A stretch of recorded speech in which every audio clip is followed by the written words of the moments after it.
Hello students, online classes में आपका स्वागत है। आज हमारा टॉपिक है एपी, अर्थमेटिकल प्रोग्रेशन। एपी क्या चीज होती है? AP is a sequence. AP एक तरह का सीक्वेंस होता है इन विच टर्म इज इंक्रीज। एक एपी एक ऐसा सीक्वेंस है जिसमें क्या हो रहा है, इन विच टर्म इंक्रीज और डिक्रीज। या टर्म क्या होती है, या तो इंक्रीज हो रही है या फिर डिक्रीज हो रही है regularly by the some constant, किसी कांस्टेंट के साथ। एग्जांपल से बताता हूं मैं, 2, 4, 6। ये मैंने सीक्वेंस नजर आ रहा है आप लोगों को। एक ऐसा सीक्वेंस, हम बात कर रहे हैं एपी की, तो एपी क्या चीज है? एक ऐसा सीक्वेंस है इन विच टर्म इंक्रीज, जिसके अंदर इंक्रीमेंट हो रहा है, इंक्रीज हो रहा है और डिक्रीज भी हो सकता है। Regularly by the constant, regularly लगातार बढ़ता जाना है एक कांस्टेंट नंबर के साथ। ये लगातार क्या होती जा रही है, बढ़ती जा रही है सीक्वेंस। यहां पर देखेंगे +2, फिर +2, ये +2, इस तरह से। ठीक है, तो ऐसा सीक्वेंस क्या होता है, एपी होता है। ऐसा डिक्रीज भी हो सकता है 20, 18, 16, इस तरह से। तो इसमें ये धीरे धीरे क्या होता जा रहा है, डिक्रीज होता जा रहा है। तो एपी क्या चीज होती है? AP is a sequence. एक एपी एक ऐसा सीक्वेंस होता है जिसके अंदर क्या होता है, विच टर्म इंक्रीज, या तो जो टर्म्स होती हैं वो इंक्रीज होती है या फिर डिक्रीज होती है regularly by the some constant. किसी एक फिक्स नंबर के साथ या तो वो सीक्वेंस बढ़ता जाएगा या फिर किसी कांस्टेंट एक फिक्स नंबर के साथ क्या होता जाएगा, डिक्रीज होता जाएगा। तो वो सीक्वेंस क्या होता है, एपी होता है। This constant is called a common difference. और जो यहाँ पर जो कांस्टेंट है वो क्या होगा, कॉमन डिफरेंस होगा इसका। ठीक है ना, common difference of the end AP. AP का ये क्या होगा, कॉमन डिफरेंस होगा। अब हम बात करते हैं general term of AP. General term क्या होती है?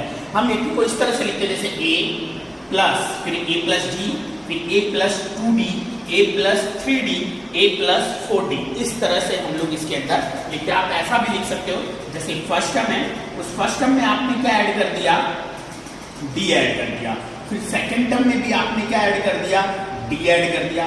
फिर थर्ड टर्म में भी आपने क्या ऐड कर दिया, d ऐड कर दिया। इस तरह से भी आप इसको कह सकते हैं। तो फर्स्ट टर्म अगर मेरी a है तो ये क्या हो गया, और ये क्या हो जाएगी, a प्लस d हो जाएगी। सेकंड टर्म क्या आपकी a प्लस d, तो a plus d plus d, है ना।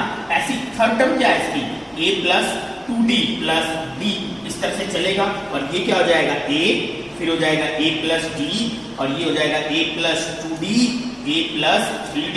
इस तरह से ये आपको एक सीक्वेंस मिलता जाएगा। ये इसके जनरल फॉर्म में चलता जा रहा है। आपको समझ में आ गया? डेफिनेशन के अकॉर्डिंग मैं बार बार समझा देता हूँ कैसे। डेफिनेशन के अकॉर्डिंग, जैसे ये मेरी फर्स्ट टर्म, इसमें कांस्टेंट नंबर ऐड करते जाना है, a1 प्लस d। मैंने क्या किया, अपने पहले वाले नंबर में एक कांस्टेंट नंबर ऐड कर दिया। फिर उसके बाद जो सेकंड टर्म, ये फर्स्ट, ये सेकंड, अब सेकंड टर्म के अंदर मैंने फिर क्या कर दिया, d ऐड कर दिया। थर्ड टर्म में भी मैंने क्या ऐड कर दिया, d ऐड कर दिया। इस तरह से चल रहा है। फर्स्ट टर्म a1 ही है, सेकंड टर्म जो है वो क्या आ जाएगी, a1 plus d। Second term क्या है हमारे पास, वैल्यू रखते हैं तो a1d प्लस d। इस तरह से चलता रहेगा, और इस तरह से चलने पर ये आपको एक वैल्यू में मिल जाएगी इसके अंदर। तो इसी तरह से ये कहां तक जाएगा, एन टर्म तक। कौन सी टर्म तक जाएगा, एन टर्म तक। तो इसकी एन टर्म जो होगी, एन को क्या बोलते हैं, इसकी एन टर्म। तो मैं कह सकता हूं n term of n AP. AP का जो एन टर्म होगा, वो एन होगा। एन का वैल्यू हो जाएगा a प्लस। अब इसको समझते हैं, यहां पर देखो, यहां पर क्या है, 1 मतलब a है, यहाँ a प्लस d है। दूसरी जो टर्म है उसमें कितने d है, एक ही d है। तीसरी टर्म में कितने d है, 2 d है। फोर्थ टर्म में कितने d है, 3 d है। मतलब जो भी टर्म है उसमें एक कम d है। तो इसी तरह से अगर n टर्म होगी तो कौन सा d होगा, n-1d हो जाएगा। यहां पर जो a होता है वो क्या होता है, फर्स्ट टर्म होती है। n क्या होता है, नंबर ऑफ टर्म होती है। और d क्या होता है, d पहले बता चुका। यहां पर जो कांस्टेंट है ये क्या होता है, कॉमन डिफरेंस होता है। तो इस तरह से ये आपकी एंटम आ गई। Nth term an is equal to a plus n minus 1 into d. D यहाँ पर common difference and number of term, और ए जो है मेरी वो क्या है, फर्स्ट टर्म होती है। यहाँ कॉमन डिफरेंस कैसे निकाला जाता है, जो डी होता है वो सेकंड टर्म में से फर्स्ट टर्म को क्या करके जाता है, माइनस करके कैलकुलेट किया जाता है। जैसे यहाँ पर इसमें अगर डिफरेंस कैलकुलेट करना है तो d is equal to 4 minus 2 is equal to 2। आगे भी चेक कर सकते हैं, d2 is equal to 6 minus 4 is equal to 2। यहाँ पर देखिए डिफरेंस सब में 2 आ रहा है, ये एक एपी भी है। इस तरह से मैं इसका क्या कैलकुलेट कर सकता हूँ, डी कैलकुलेट कर सकता हूँ। तो स्टूडेंट सबसे पहले हमें पता होना चाहिए एपी क्या होता है। एपी एक तरह का सीक्वेंस है, एक ऐसा सीक्वेंस जो रेगुलरली क्या हो रहा होता है, ये sequence in which term increase, एक ऐसा सीक्वेंस जिसके अंदर हर टर्म क्या होती जा रही है, या तो इंक्रीज होती जाएगी या हर टर्म क्या होती जाएगी, डिक्रीज होती जाएगी। किससे decrease, regularly by the some constant, किसी एक फिक्स कांस्टेंट के साथ या तो वो इंक्रीज होती जाएगी या फिर वो क्या होती जाएगी, डिक्रीज होती जाएगी। तो ऐसे सीक्वेंस को हम क्या बोलते हैं, एपी बोलते हैं। तो एपी की डेफिनेशन अच्छे से क्लियर होगी स्टूडेंट। क्या होता है एपी, एपी बहुत, AP is a sequence, AP एक तरह का सीक्वेंस होता है इन विच टर्म इंक्रीज, ऐसा सीक्वेंस जिसमें हर टर्म क्या होता जा रहा है, इंक्रीज होता जा रहा है। एक ऐसा सीक्वेंस जिसमें हर टर्म क्या होती जा रही है, इंक्रीज होती जा रही है या फिर डिक्रीज भी होती है, हो भी सकती है। ठीक है, रेगुलरली बाय अ सम कांस्टेंट, लगातार एक फिक्स कांस्टेंट के साथ वो क्या होगी, इंक्रीज होगी, या फिर एक फिक्स कांस्टेंट के साथ क्या होती जाएगी, डिक्रीज होती जाएगी। तो उसे क्या कहेंगे हम लोग, एपी कहेंगे इसके अंदर। उसके बाद जो यह कांस्टेंट था उसे क्या बोला जाएगा, कॉमन डिफरेंस बोला जाता है इसके अंदर। General term of AP, A plus D, A plus 2d, A plus 3d। इसी तरह से ये मेरी फर्स्ट टर्म, ये सेकंड, ये थर्ड और ये फोर्थ टर्म हो गई इसके अंदर। अब इसकी एन टर्म अगर कैलकुलेट करना है, जैसे ये तो फर्स्ट है, ये सेकंड है, थर्ड है, फोर्थ है, इसकी एन टर्म कैलकुलेट करना है तो मैंने अभी बोला जैसे फर्स्ट टर्म है तो ए, सेकंड है तो कौन सा डी, एक डी है, थर्ड टर्म है तो 2d, फोर्थ टर्म है तो 3d, जो भी टर्म है उसमें एक डी कम है। तो अगर एन टर्म होगी तो क्या हो जाएगा, a plus n minus 1d हो जाएगा। ए फर्स्ट टर्म हो जाएगी, फर्स्ट टर्म हो जाएगी, ठीक है ना, और एन क्या हो जाएगा, नंबर ऑफ टर्म हो जाएगा, डी कॉमन डिफरेंस हो जाता है। डी कैसे कैलकुलेट करते हैं, a2 minus a1, second term में से फर्स्ट टर्म को क्या करते हैं, माइनस करते हैं स्टूडेंट। स्टूडेंट पहले आप इसको नोट कर लीजिए और आगे चलते हैं फिर। चलिए स्टूडेंट, तो हम अपने क्वेश्चन पे चलते हैं। क्या क्वेश्चन है हमारा, फर्स्ट क्वेश्चन में क्या कह रहा है, find the first term and the common difference. ये आपको एक एपी गिवन है, इसमें बताना है कि इसकी फर्स्ट टर्म क्या और कॉमन डिफरेंस क्या है। तो फर्स्ट टर्म बहुत ही आसान होता है, ए की वैल्यू कितनी है, 6 फर्स्ट टर्म। अब इसमें कॉमन डिफरेंस कैलकुलेट करना है, तो कॉमन डिफरेंस डी कैलकुलेट करना है। वो क्या होता है, सेकंड टर्म में से फर्स्ट टर्म को क्या करेंगे, माइनस, सेकंड टर्म कितनी है 9, उसमें से क्या माइनस कर देंगे 6, तो ये कितना हो जाएगा, 3 हो जाएगा। हो गया, बिल्कुल सिंपल। ऐसे ही अगर मैं इसके बी पार्ट पे चलूं तो फर्स्ट टर्म जो है मेरी, फर्स्ट टर्म कितनी है 3/2, और कॉमन डिफरेंस अगर कैलकुलेट करना है, डी कैलकुलेट करना है, तो क्या करेंगे, second term minus first term 3/2, इसको सॉल्व कर लेंगे। इसको सॉल्यूशन में एलसीएम कितना हो जाएगा, 2 हो जाएगा। यहाँ कितना हो जाएगा, 1 माइनस 3 इज इक्वल टू कितना, -2/2। कैंसिल आउट करेंगे तो कितना हो जाएगा, -1 हो जाएगा। सी ऑप्शन पर आते हैं।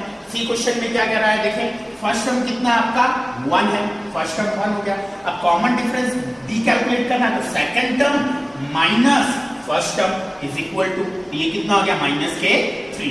तो इस क्वेश्चन के अंदर ये 3 पहले क्वेश्चन है, उसमें हमें यह बताना था कि फर्स्ट टर्म कितनी है और इसका कॉमन डिफरेंस क्या है। कॉमन डिफरेंस कैसे निकालेंगे स्टूडेंट, सेकंड टर्म में से फर्स्ट टर्म को क्या कर देंगे, माइनस कर देंगे, तो ये क्या आ जाएगा, कॉमन डिफरेंस आ जाएगा। अब अपन क्वेश्चन नंबर सेकंड पर चलते हैं। सेकंड में क्या कह रहा है, सेकंड पे चलते हैं। सेकंड के सॉल्यूशन के लिए क्वेश्चन देखते हैं क्या कह रहा है। Next find the next 4 term. अब ये 4 टर्म निकालनी है मुझे, ए मतलब फर्स्ट टर्म दे रखा, डी निकालना है, नेक्स्ट 4 टर्म निकालनी है मुझे। कौन सी टर्म निकालनी है, इसका मतलब सेकंड टर्म निकालनी है। सेकंड टर्म निकालने का वैल्यू फार्मूला क्या होता है, ए प्लस डी होता है। तो ए की वैल्यू कितनी है, -1 प्लस डी की वैल्यू कितनी है, हाफ। इसको सॉल्व करेंगे, ऐसे लेंगे तो ये कितना आ जाएगा 2, यहाँ कितना आ जाएगा -2 plus 1 is equal to -2 plus 1 is equal to कितना हो जाएगा, -1/2 आ गया। तो ये कौन सी इसकी टर्म आ गई, सेकंड। ऐसे अगर मुझे थर्ड टर्म कैलकुलेट करनी है तो थर्ड टर्म क्या होगी, a प्लस 2d हो जाएगी। a की वैल्यू कितनी है इसके अंदर, -1 प्लस 2 इंटू डी, डी की वैल्यू कितनी है इसके अंदर, हाफ है, ये हाफ हो गया, 2 से ये 2 कैंसिल हो जाएगा, -1 + 1 इज इक्वल टू कितना हो जाएगा, 0 हो जाएगा। इसी तरह से मैं इसकी कौन सी टर्म, 4 टर्म की कैलकुलेट कर लेता हूँ, a + 3d is equal to a first term कितनी है, -1 + 3 और d कॉमन डिफरेंस कितना, हाफ, इसका एलसीएम ले ले तो एलसीएम कितना हो जाएगा यहाँ पर 2, तो यहाँ कितना हो जाएगा -2 + 3 इज इक्वल टू कितना होगा, 3 - 2 1/2 हो जाएगा। तो स्टूडेंट इस तरह से फर्स्ट सेकंड थर्ड मैंने 3 टर्म निकाली, आप एक और निकाल लेंगे फिफ्थ टर्म निकालने तो ये क्या हो जाएगा, a + 4d, formula a + 4d होता है, ठीक है ना। तो a की वैल्यू कितनी है, -1 + 4 और d की वैल्यू कितनी है इसके अंदर, हाफ, ये आ गया हाफ, इसको इससे कैंसिल कर देंगे, 2 -1 + 2 इज इक्वल टू क्या हो जाएगा, 1 हो जाएगा। तो स्टूडेंट इस तरह से देखा तो हमने पहले क्वेश्चन की नेक्स्ट 4 टर्म कैलकुलेट कर ली। मैं आगे क्वेश्चन नंबर इसके सेकंड पार्ट की तरफ चलता हूं। सेकंड पार्ट में देखें a की वैल्यू कितनी है अपने पास, 0.6 है और d की वैल्यू कितनी है, 1.1 है। तो मुझे अब इसकी सेकंड टर्म कैलकुलेट करनी है। सेकंड टर्म का फॉर्मूला या वैल्यूज क्या होती है, a + d होती है। तो a प्लस क्या कर दूंगा, d is equal to a की वैल्यू 0.6 + 1.1, तो आंसर कितना आ जाएगा, 1.7 हो जाएगा। इसको ऐड कर लेना आपको, 0.6 और 1.1 ऐड करेंगे 7.1.7 हो जाएगा। अब हम आगे चलते हैं, इसकी थर्ड टर्म कैलकुलेट करें तो a प्लस कितना होगा, 2d होगा, a की वैल्यू 0.6 + 2 इंटू डी की value 1.1 is equal to 0.6 plus इसको मल्टीप्लाई 2.2 ऐड करेंगे तो कितना आ जाएगा, 2.8 हो जाएगा। अब इसकी कौन सी टर्म कैलकुलेट करेंगे, 4 टर्म कैलकुलेट करते हैं। a 4 की वैल्यू क्या हो जाएगी, a + 3d हो जाएगा। a का वैल्यू कितना है, 0.6, 3 इंटू डी, डी की वैल्यू कितनी है, 1.1 इज इक्वल टू 0.6 + 3.3, दोनों को ऐड करेंगे तो कितना हो जाएगा, दोनों को ऐड करेंगे तो 3.9 हो जाएगा। अब ऐसे ही हम इसका फिफ्थ टर्म कैलकुलेट करेंगे। फिफ्थ टर्म क्या हो जाएगा, a + 4d हो जाएगा। a का वैल्यू 0.6 + 1.1 इज इक्वल टू 0.6 + 4.4, दोनों को ऐड करते हैं, ये कितना हो जाएगा, 10 0 कैरी ऑन 4 अरे, ये हो जाएगा 5, तो ये कितना आएगा, 5.0 हो जाएगा। तो इसी स्टूडेंट इसी तरह से आप ये क्वेश्चन भी इसका क्या कर सकते हैं, सॉल्व कर सकते हैं। इसके अंदर इसी तरह से हमें ये भी करना होगा। थर्ड पार्ट में आपको दिखा देता हूं कैसे करेंगे। a इज इक्वल टू 20 और d का वैल्यू कितना अपने पास, d इज इक्वल टू -3/4। तो सॉल्व करते हैं, इसकी जो सेकंड टर्म होगी वो क्या होगी, a + b, a की वैल्यू कितनी है 20 और d का वैल्यू कितना है -3/4। इसका एलसीएम ले लेंगे, एलसीएम कितना हो जाएगा, यहाँ पर 4 हो जाएगा, इन दोनों का एलसीएम 4 हो गया और 4 2 जा कितना हो जाएगा, है ना 20, 80 हो जाएगा, -3। अब 80 में से 3 माइनस कर देंगे तो ये कितना आ जाएगा, 77/4। तो इसी तरह से आप इसको आगे भी कैलकुलेट कर सकते हैं इसके अंदर, तो आप इसको नोट करें।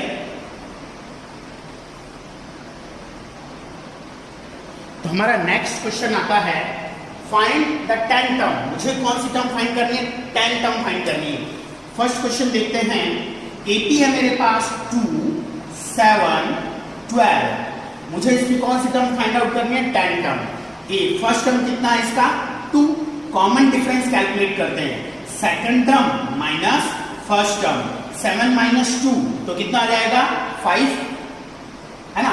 मुझे टर्म कौन सा कैलकुलेट करना है, 10, मतलब a 10 की वैल्यू कैलकुलेट करनी है, 10 टर्म कैलकुलेट करना है। तो a 10 का फॉर्मूला a + n-1 × d, ये भी याद कर सकते हो। 10 के लिए हम डायरेक्ट याद कर सकते हैं a + 9d। स्टूडेंट अगर यहाँ पर अगर आपको 10 पूछे तो होगा a + 9d, 12 पूछे तो a + 11d, 20 पूछे तो a + 19d, 50 पूछे तो a + 49d। अब आपको चीजें समझ में आ रही होंगी। 10 है तो 1 कम कर देंगे, 9d हो जाएगा। 12 है तो ये कितना, 11d हो जाएगा। 20 है तो कितना हो जाएगा, 19 हो जाएगा। 50 है तो कितना हो जाएगा। इसी तरह से अगर 100 हो तो a + 99d। तो स्टूडेंट आपको एक चीज समझ में आ गई होगी, हम डायरेक्ट इस तरह से फॉर्मूले को यूज कर रहे हैं इसके अंदर, ठीक है। तो अब अपन कौन सा क्वेश्चन में है अभी 10 टर्म कैलकुलेट करना है। a10 is equal to a plus 9d। A first term कितनी है इसके अंदर 2, 9 इंटू d डिफरेंस कितना है 5 इज इक्वल टू 2 प्लस 9 5 जा 45, दोनों को ऐड करेंगे तो कितना हो जाएगा 47 हो जाएगा। तो स्टूडेंट इस तरह से ये मेरा फर्स्ट क्वेश्चन कंप्लीट हुआ। अब मैं आता हूं इसका बी पार्ट। बी पार्ट में क्या कह रहा है देखें, है ना, AP इज इक्वल टू क्या अपने पास √2, फिर 3√2, फिर 5√2, इस तरह से है ना। इसको सॉल्व करते हैं। अच्छा बच्चों, है ना, इसका जो फर्स्ट टर्म है वो कितना है a की वैल्यू कितनी है √2 है। अब इसका हम क्या निकालेंगे बच्चों, है ना, कॉमन डिफरेंस कैलकुलेट करते हैं इसके बाद। तो कॉमन डिफरेंस निकालना बहुत ही आसान होता है बच्चों। कॉमन डिफरेंस कैसे निकाला जाता है, second term minus first term, second term minus first term. तो सेकेंड टर्म कितना है 3√2, उसमें से √2 की वैल्यू माइनस कर देंगे। तो 3√2 में से अगर √2 माइनस करेंगे तो कितना बच जाएगा 2√2। ये 3√2 में से ये ना कितने √2 है 3√2, उसमें से कितने √2 माइनस करने 1, तो आपके पास कितने √2 बच गए 2√2 बच गया 2√2। अब आपको टर्म कौन सी निकालनी है 18, तो a18 is equal to a plus, अभी मैंने बताया 18 है तो कितना हो जाएगा 17d is equal to a की वैल्यू √2 प्लस 17, d कितना है 2√2 इज इक्वल टू √2 प्लस 17, 2 जा कितना हो जाएगा 34√2। दोनों को अगर ऐड कर दे तो 35√2 हो जाएगा। कोई दिक्कत तो समझ में आ गया होगा इस तरह से करना है। अब सेकंड क्वेश्चन की तरफ चलते हैं और सेकंड क्वेश्चन समझने की कोशिश करते हैं। क्या कह रहा है, विच टर्म, कौन सी टर्म, विच टर्म मतलब कौन सी टर्म इस 80 की, है ना, -81 है। भाई ये जो 21 है ये मेरी फर्स्ट टर्म है, ये कौन सी टर्म है, ये मेरी सेकंड टर्म है, ये कौन सी टर्म है, ये मेरी थर्ड टर्म है। तो ऐसे ही बताना है कि -81 इसकी कौन सी टर्म है। तो जब मुझे टर्म पूछ ले तो उसमें आप डायरेक्ट लिखेंगे लेट -81 इज n टर्म। इसकी कौन सी टर्म है, ये n टर्म है, मतलब n टर्म मतलब an, है ना। n टर्म कितनी है इसकी -81 है हमारे पास। अच्छा इसके अंदर जो फर्स्ट टर्म है वो कितना है 21 है फर्स्ट टर्म। अच्छा इसमें स्टूडेंट डी निकालना है।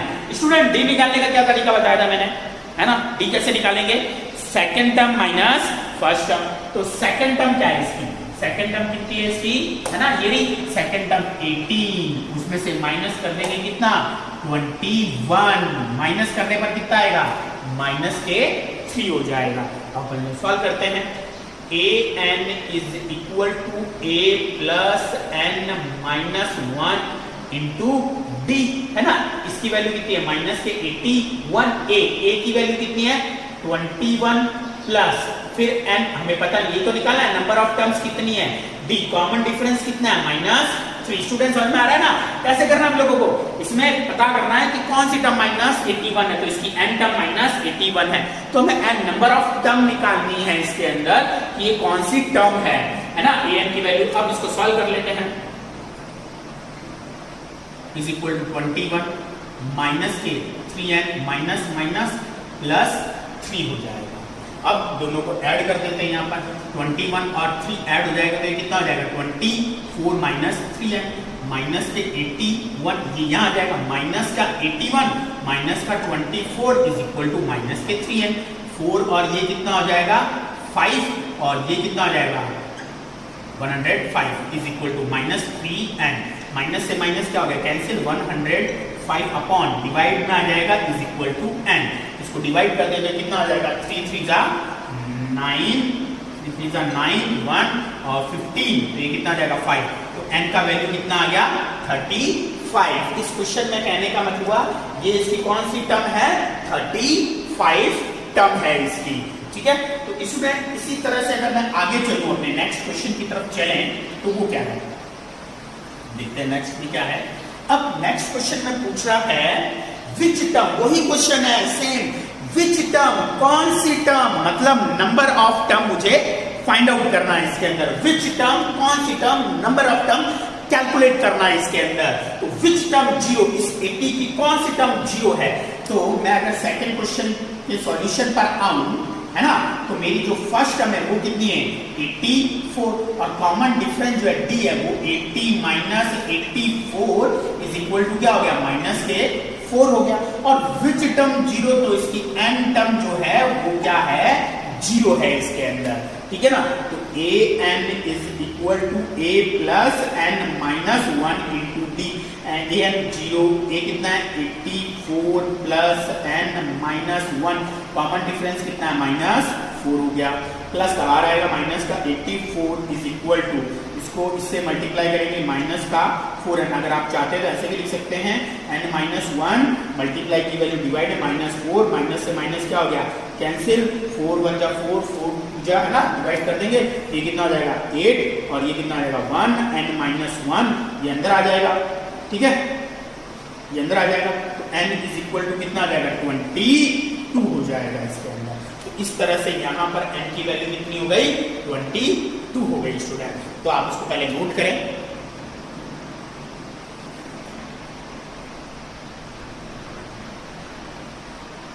नेक्स्ट क्वेश्चन आता है हमारा स्टूडेंट, क्या पूछ रहा है -150 इज एनी टर्म ऑफ इस एपी। क्या -150 से एपी की कोई टर्म है या नहीं है, हमें ये बताना है इस क्वेश्चन के अंदर। तो इस क्वेश्चन के लिए हम लेट सपोज कर लेते हैं कि -150 is an term of n AP. इस एपी की कौन सी टर्म है एन टर्म है। तो a n is equal to कितना हो गया -150, ए की वैल्यू कितनी है 11, common difference be second term minus first term, minus करेंगे तो कितना हो जाएगा इसके अंदर माइनस का 3, ठीक है।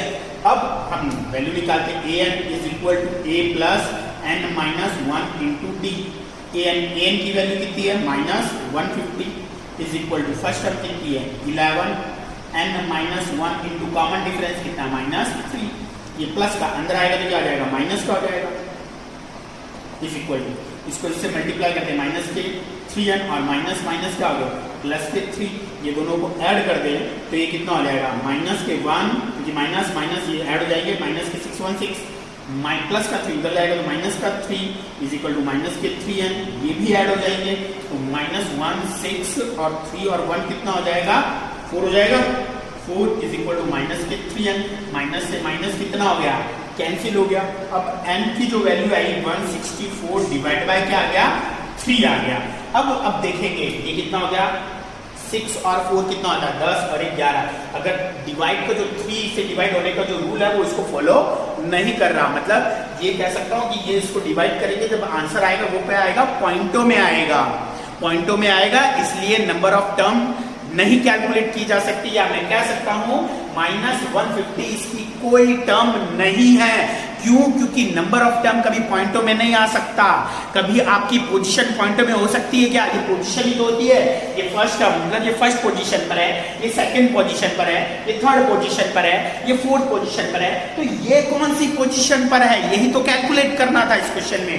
तो यहाँ पर पोजीशन कैलकुलेट नहीं हो पा रही है क्योंकि एन पॉइंटों में आ चुका है, तो मैं क्या लिखूंगा -150 is not term of AP, AP की कोई टर्म नहीं है इसके अंदर। तो स्टूडेंट्स ये एपी के कुछ क्वेश्चंस थे एक्सरसाइज के, आपको समझ में आए होंगे इसके अंदर। इसमें अगर कोई डाउट है तो मुझे कमेंट कीजिए और मैसेज कीजिए कि आपको कौन से क्वेश्चन समझ में नहीं आया है। तो आज की क्लास हम स्टूडेंट यहीं कंप्लीट करते हैं। Thank you.